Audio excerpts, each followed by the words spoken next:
राम राम मंडळी, सर्वांना श्री स्वामी समर्थ आणि सर्वांना शुभ सकाळ.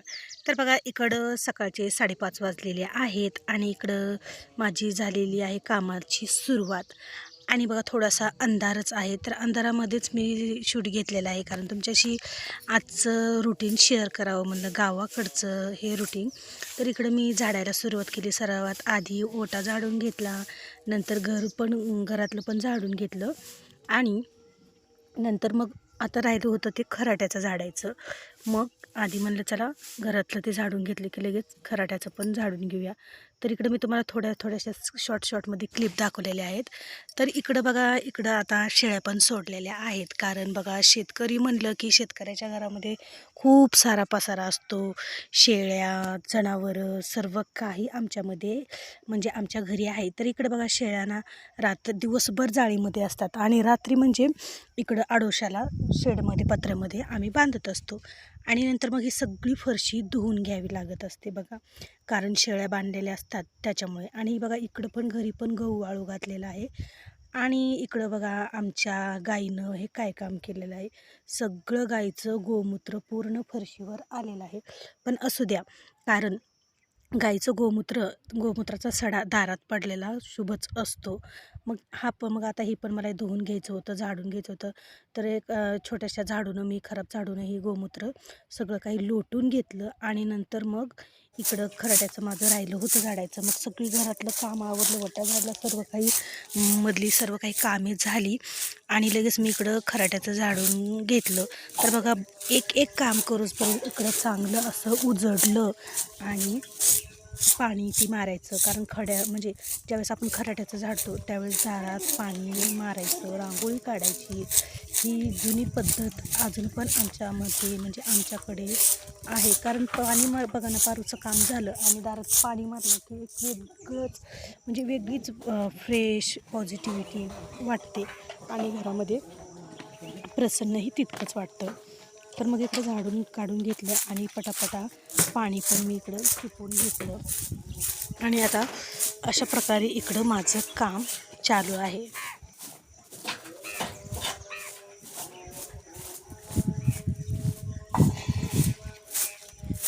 गावाकडचे दररोजचे रुटीन किंवा गावाकडचे व्हिडिओ, गावाकडच्या चुलीवरच्या तुम्हाला रेसिपी ज्या काही साध्या सिंपल आहेत, एवढ्या पण जास्त काही नाही, पण ज्या साध्या सिंपल रेसिपी आहेत तर त्या तुमच्यासोबत मी नक्कीच शेअर करण्याचा प्रयत्न करेन. आणि जर तुम्हाला दररोज गावाकडचे व्लॉग पाहायला आवडत असतील किंवा चुलीवरचा स्वयंपाक म्हणा, हे जे काही लहान सहान गोष्टी जर तुम्हाला पाहायला आवडत असतील तर नक्की कमेंटमध्ये सांगा. तर आता इकडं सर्व काही पारुशी कामं झालेली आहेत आणि इकडं सगळं स्वच्छ झालेलं आहे. आणि इकडं बघा, इकडं आईंचा चालू आहे चहा, कारण भाऊंना लवकर चहा लागतो. बघा, गावाकडं कसं आधीची जी माणसं, आपली सासू सासरे म्हणा, आजी आजोबा म्हणा, त्यांना खूप लवकर आंघोळ करायचा सवय. आता इकडं 6 वाजले असतील, 6-6:30 झालेत की लगेच भाऊनी आंघोळ केलेली आहे, आईनी तोपर्यंत चहा केलेला आहे आणि माझं इकडं काम उरकत आलेलं आहे. बघा, इथं आम्ही शेळ्या बांधतो तर सगळं काही स्वच्छ घासून पुसून दररोज हे घ्यावं लागतं. माझ्या दररोजच्या रुटीनमध्ये हे पण माझं काम येतंच. आणि इकडं चैतूची आणखीन झोपच झाली नाही आणि शाळेचा तर आता टाईम होतो, कारण शाळा भरते बघा 8 वाजता शाळा भरते. आणि बघा, ह्या आमच्या इथलं गोट्यातलं पण मी झाडून सगळं काही स्वच्छ करून घेतलं. ही गाय आहे, इकडं आमची म्हैस आहे. अशा प्रकारे हे 4 आमचे गोट्यामध्ये जनावरं असतात. मग ह्यांचं पण स्वच्छ सगळं करावं लागतं. त्याचबरोबर थोडीशी भांडी होती, रात्रीच बाकीची सगळी भांडी स्वयंपाकाची घासून घेतली होती मी, आणि सकाळी जी थोडी राहिली तर ती थोडीशी सकाळची घासून घेतली. आता इकडं बघा, हा वतल आहे. तुम्ही बऱ्याच जणांनी वतल पाहिला असेल किंवा बऱ्याच जणांच्या घरी आणखीन हा वतल असेल पाणी तापवण्यासाठी. आमच्या इकडे याला वतल म्हणतात, तुमच्या इकडे काय म्हणतात नक्की सांगा. त्याचबरोबर छान अशी झाडाला चाफ्याची फुलं आली होती आणि सकाळच्या कोवळ्या उन्हामध्ये इतकी छान ही फुलं वाटत होती ना, देवाला वाहण्यासाठी. ही जास्वंदाची लाल रंगाची इकडं फुलं आहेत, त्याचबरोबर चाफ्याची लाल रंगाची आहेत, पांढऱ्या रंगाची आहेत. छान अशी फुलं आम्हाला भरपूर देवाला वाहण्यासाठी इकडं फुलं आहेत. आणि त्याचबरोबर बघा, इकडं शेरू आणि सोनी, तर ह्यांची मिट्टी चालू आहे सोडण्यासाठी. तर बघा, ही 2 आमच्या कुत्री घरी आहेत, कारण कुत्री पण लागतातच, कारण आपल्या घरी शेळ्या आहेत, जनावरं आहेत, तर त्याच्यामुळे कुत्री पण असायलाच पाहिजेत.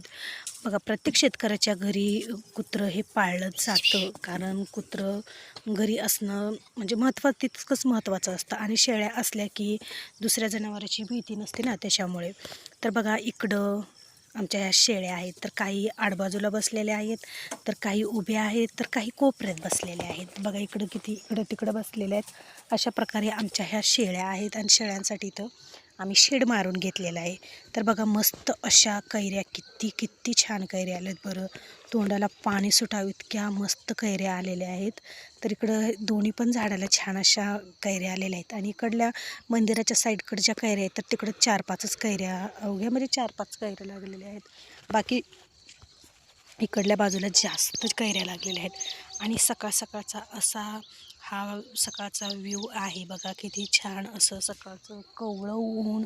आणि हा जो ऊस आहे, तर बघा, घराच्या साईडलाच आमचा हा ऊस आहे, तर छानपैकी असा ऊस आलेला आहे. आणि हा जो आहे तो घास आहे, कारण घास जनावरांसाठी म्हणा, शेळ्यांसाठी म्हणा लावावा लागतो, त्याच्यामुळे. तर बघा, अशा प्रकारे इकडं नारळाची झाडं, ही जी नारळाची झाडं आहेत ना, तर ही नारळाची झाडं आमच्या देवघराची आपण नारळ ठेवतो, म्हणजे कलशपूजा देवघराची मांडतो, तर त्याची ही उगवलेली नारळ लावलेली आहेत.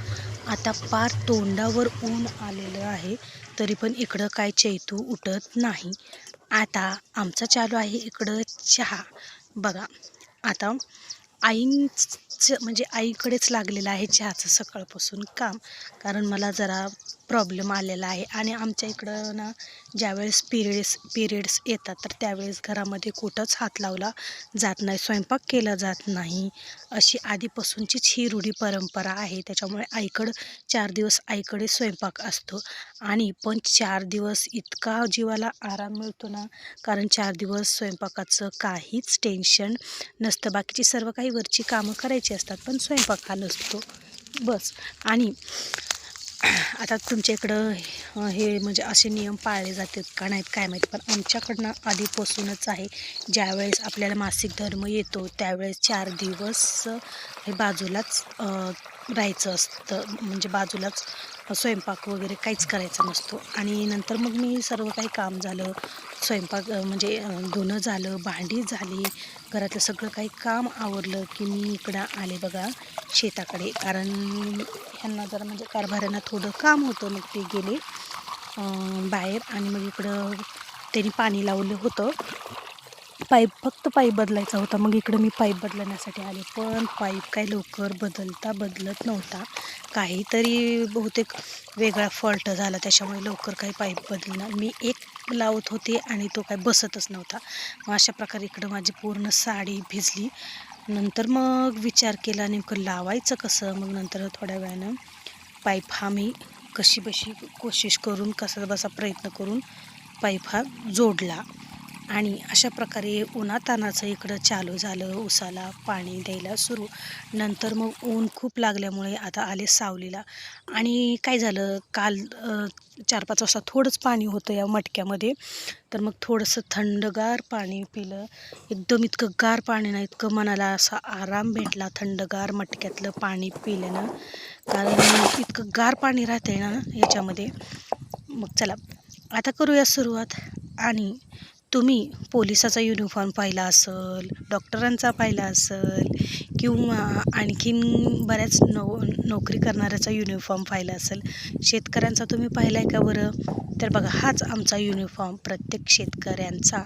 घरातील एखादा जुना पाना ड्रेस घ्या आणि घाला, आणि तोंडाला स्कार्फ बांधा. हा शेतकऱ्याचा आपला झाला युनिफॉर्म. कसा आहे मग, बरोबर आहे ना? कसा आहे हा तुम्हाला शेतकऱ्याचा युनिफॉर्म, शेतकऱ्याचा पोशाख कसा वाटला? तर मग काय घातलं. खरं तर आता सावलीतच दिवसभर काम आहे म्हणा गहू चाळायचं, पण कशामुळं घातलं, जळाया इतक्या लागतात ना बघा, इतक्या जळाया लागतात, अशा अंगाला अशा पोळत्यात जळाया, इतक्या उन्हानं जळाया लागतात. मग त्याच्यामुळं चला म्हणलं, आज हा ड्रेस घातल्याशिवाय काहीच काम नाही जमणार म्हणलं आपल्याला.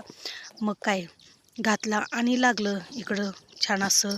हे शेतामध्येच बदकं ठेवलेलं होतं, मग हे बदकं हातरलं आणि त्याच्यावरच आम्ही पोते 2 पोते हातरले आणि त्याच्यावरच गहू चाळायला घेतला. आणि आता काय निवांत गहू चाळायचं, दिवसभरात जेवढं होईल तेवढं गहू चाळून मी इकडं काढणार आहे. आणि अशी झाली आमची सुरुवात.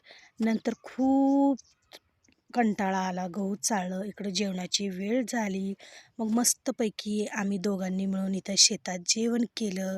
तर जेवणामध्ये होती बघा चपाती, आंब्याची मस्त गोड आंबट तिखट चटणी आणि वांग्याची सुकी भाजी आणि कोबीची भाजी आणि थंडगार असं माठातलं पाणी. तर असं होतं आजचं आमचं जेवण. तर या तुम्ही पण सर्वांनी जेवायला. आणि नंतर मग बघा इकडं कारभाऱ्यांचं चालू होतं पोते भरायला. बघा ही कशी पद्धत आहे पोत्यांची, थोडी सुद्धा जागा सैल ठेवायची नाही, एकदम ग्लास भरून म्हणजे टोपल्याने ओतून ओतून नंतर बघा ह्यांनी म्हणजे ग्लासने ओतून ओतून अशा प्रकारे